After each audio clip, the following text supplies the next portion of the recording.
Ceturtās studijas korespondente, gluži kā tāda izmeklētāja, nekautrējās atgriezties arī pie tādām sāpīgām tēmām un pārbaudīt, kā sokas un kā cilvēki, kuri nevisai labi pirms tam ir tikuši galā ar saviem profesionāliem pienākumiem, šobrīd to dara. Bet ja kādi neizdarīgi funkcionāri nevar tikt ar saviem solījumiem un pienākumiem galā uzreiz, tas nekas. Mēs pie jums atgriezīsimies atkal. Tā kolēģi Saiva Luste atgriezās slimnīcā, kur invalīds, kurš ārstējās, nevis tāpēc, ka negribētu ārstēties šajā slimnīcā, bet viņš nevar ārstēties viena tāda, provizoriska iemesla dēļ, viņš netiek uz tualeti.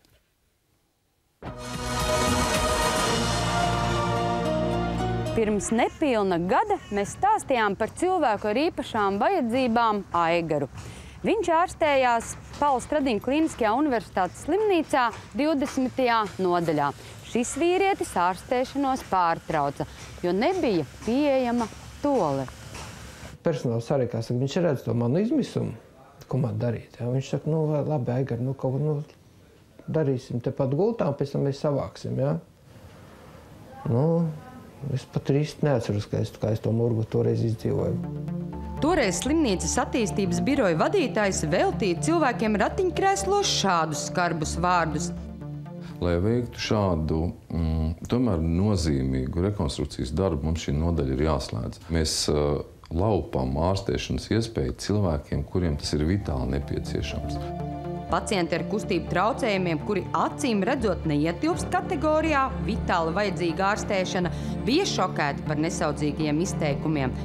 Varbūt šoreiz Stradiņa var sagādāt patīkamus pārspēdīgumus. Neiroloģijas nodaļā, kuru Aigars labierīcību dēļ pirms gada pameta, tagad aina izskatās daudzsološāka. Pacientus ar kustību traucējumiem ievietot tikai šajā nodaļā, kurā ir vides pieejamība. Labierīcības telpa, kur ir aprīkota ar balstiem, un arī pa durvīm ir iespējams iebraukt ar ratiņkrēsliem. Platums atļauj, un arī ir kā viņas ir nolaist šādi. Brīnišķīgi! Pie viena pārbaudīsim, cik ērtas tualetes ir Rīgas populārākajās medicīnas iestādēs. Tūlīt mēs noskaidrosim, cik ērti vai neērti ir iekļūt medicīnas sabiedrības ārslabierīcībās. Kā jums izskatās, te varētu iebraukt ar ratiņkrēslu vai ne? Nē, drusku netiek. Pamēģināsim. Mēs iesprūdām, pat ja arī mēs te iebraucam, te neko nevar izdarīt. Mēģināsim iekļūt Rīgas pirmās slimnīcas poliklinikā. Pirmais jau ir šis jaukais pakāpiens. Nesīšu savu draugu augšā. Oi! Lai gan pa durvīm iekšā mums bija grūti iekļūt, tualete ir ļoti fantastiska. Veselības centrā 4 ir tualete aprīkota invalīdu vajadzībām. Viss darbojās?